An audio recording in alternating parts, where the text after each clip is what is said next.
I'm going to be drawing a lot of skulls today. You know, trying to increase my mileage, get better with, studying the human face and the many angles to draw this thing. For those that don't know, this is the Handy app.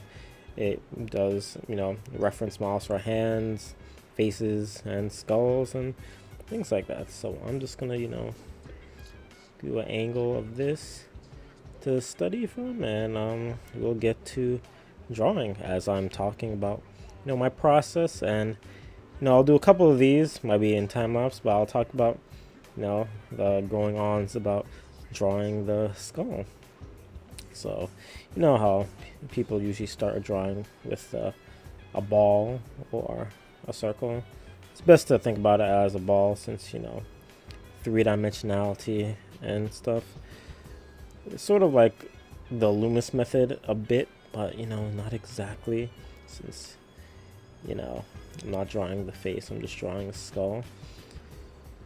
Getting the, the perspective in, guidelines, and so on. Gonna do like nice sweeping motions. Lately, I've been in the studying mood because right now it feels like my art style it's been like a bit stagnant lately, and I'm trying to find, a place where I could be comfortable to draw in my art style accurately. The eye sockets are like very important. Like the placement, the curves. You want to make sure it's not too big on the skull, while at the same time, not trying to make it too small. This plane shift here that goes down here, very important. I would say this is one of the points on the human face that I use a lot to, signify the plane shift from facing that way and the one that's facing this way. Or how people do, like they consider it to be like a box. A lot of people have been doing like boxes lately to signify, or a way to help in drawing the face. I'm gonna do a video on that soon. Also, I hope I don't need to say this, but I'm not trying to make it exactly one-to-one like the model here.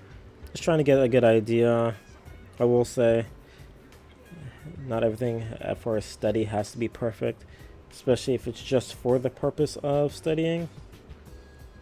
Sometimes, it's not gonna be good the first time. Not gonna be going too detailed with the teeth.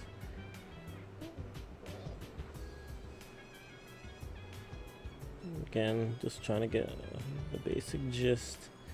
Lighten this up.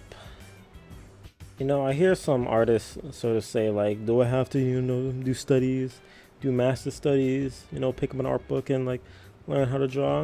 And I will say not really. I'll be completely honest and say that you don't really have to do all that stuff. It just helps.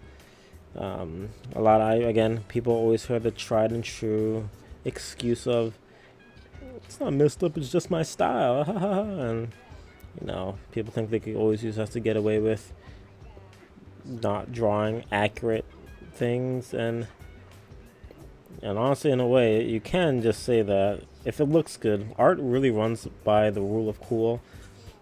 A certain percentage amount of times, a professional will be able to see and call you out if you're just, going by vibes and the rule of cool. So I would say, like, study some models, study some hands, get photo references, get your own hand. I think we all have hands. Alright, I'm almost more or less almost done with this. Again, I'm not trying to be too perfect.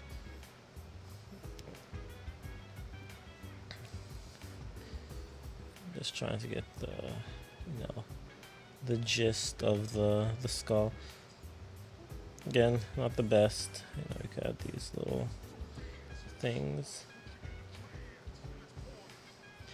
Again, we're really just trying to get the idea, and as we do this, our skulls are going to get better, because as with most things in art, the more you do them, the better you are going to be at doing the thing you're drawing over and over again. Alright, it will be a time lapse for the other skulls, and I'll just draw a bunch of these and I'll see you. I'll be talking about my ideas and process as you see the time lapse. So yeah, drawing skulls. It has been a very interesting way for me to study because it's something that I don't think a lot of artists even consider when drawing the face, or at least at the beginning. In fact, I wouldn't put it past people to draw the face purely off of vibes. I don't doubt there are people that know things like the eyes are in the center of the face and that the corners of the lip land right around where the iris is, and things like that. And just to let it be known, these are like the perfect proportions. It's in the proportions of the ideal guy and woman that are about 8 heads tall or around there. But what makes this skull so interesting is that it puts things into context that, for them to make sense at least.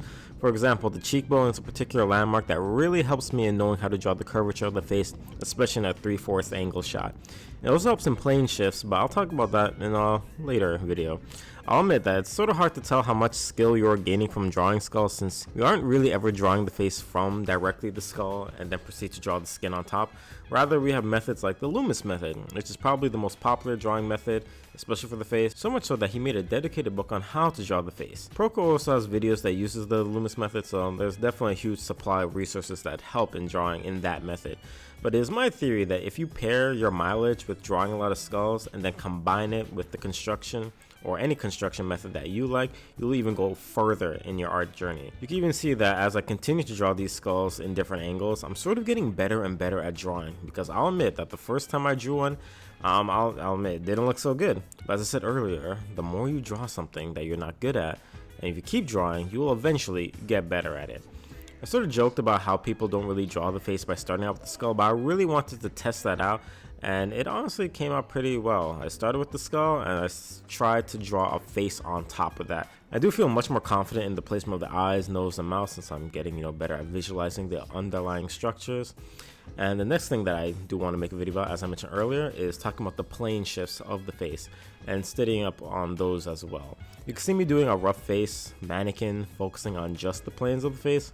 This plus being aware of the skull underneath helps me in things like lighting and knowing which parts are facing the light source and which parts aren't, those little things that I will hopefully and probably talk about in a different video. Anyway, this is just me rambling. If you want to see more art videos in which I talk about art or about studying art, please like the video. I do have more art videos in mind that I will be doing, so please look forward to that. And I'm open to taking suggestions if you want to see more art related videos. Subscribe if you want. Follow my social media accounts. Did I tell you to like? Did I tell you to comment? Please do those things. Yeah, and again, my social media outlets are in the description. And again, thank you to all my patrons that are on the right hand side of the screen. Thank you again, and I hope to see you guys in the next one.